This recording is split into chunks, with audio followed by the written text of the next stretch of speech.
Thank you, Commissioner Hardesty, and thank you everyone for this important proclamation and the recognition of Black families and individuals' experiences in the city, and also the tremendous contributions to our city as well.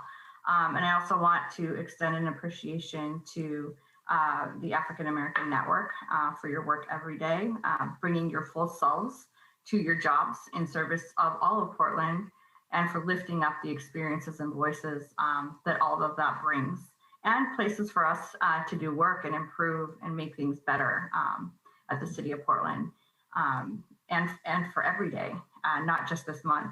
And after a year of advocacy and change, I can't think of a better way to honor Black lives than to focus on the beauty and resilience of Black people and Black families. And I especially love the quote in the proclamation that I read that talks specifically about the attacks on the Black family and that they've been intended to harm the African-American community. And in many, I'm quoting, and in many instances, it's created deeper and more determined roots from which a foundation of incredible strength, resiliency, beauty, creativity, love, and UD growth, in addition to all of the amazing contributions in those areas. Because this is true, a whole generation of new activists, leaders, thinkers, who are gonna have way more to contribute than any of us do in this meeting today, will continue to shape and be shaped by the strength of purpose in these challenging times, and also shaped by the love and the joy that exists in our communities and our people, and the resilience that's there and alive and well in Black families, and that's passed on from generation to generation. And this lives despite, our nation and our state's history of white supremacy. It continues to grow and to nourish and thrive, and our community supports and strengthens one another, and remains the reason that we need to continue to tell the stories of our grandparents and our aunties and our uncles, and know our history. It's evident that given our new reality where white nationalism has become more mainstream, it's now critical and more important than ever.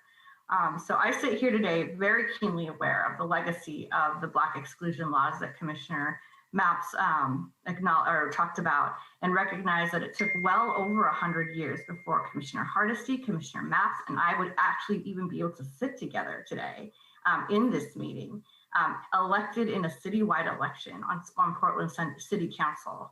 So I want to draw attention to all of this because we as members of councils, we believe that things need to change. I strongly believe Black Lives Matter, as do I know all my colleagues do. And as such, we must act on these beliefs, as some of you have mentioned. And so many Portlanders have demanded us over this last year that we do so. So this includes authenticity, right? This includes rebuilding trust, or even establishing trust where trust has never existed.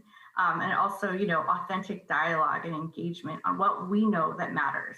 And that means squarely first, before you can talk about future, addressing past physical and economic violence on Black families caused by all the things that were mentioned: displacement, gentrification, loss of generational wealth, substantive conversations about reparations and what that actually means, to make sure that we're using the same definitions when we say reparations.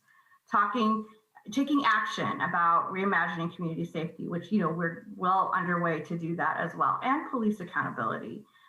But also, as well as that, recognizing Black communities' growing and immeasurable contributions to the community building, wealth creation, business innovation, arts and culture, culinary arts, education. There's so many things where Black life is Oregon life. It's our collective work to ensure that city government acts on our values, because when Black families thrive, Portland thrives. Black history is American history and Oregon history as well. So we need to walk our talk, continue to act on our values, and do the hard work to rebuild systems that are for so long kept so many Black Portlanders and other communities on the outside, and have to work around the system just to receive the same kinds of support. So I'm really moved by everything I've heard today. I'm also really proud to listen to these words, and also proud that we have leaders like we have here today working on behalf of community. And we need to hear more of these experiences, to build relevant and community-centered work like we've heard today, and where Black community experiences the presence of justice in just merely living every day. So I will continue to thoughtfully consider the things that I heard, and I know that my colleagues are very interested in that as well. We've talked about it in our one-on-one conversations and collectively as well. And I look for more opportunities that are authentically open to doing that. I'm also extremely hopeful and excited to sit on a council with Commissioner Hardesty and Commissioner Mapps and my other colleagues in this critical time of change, because I really do believe and I'm hopeful that we have an unprecedented opportunity to grapple with Portland's racist legacy in real, meaningful ways.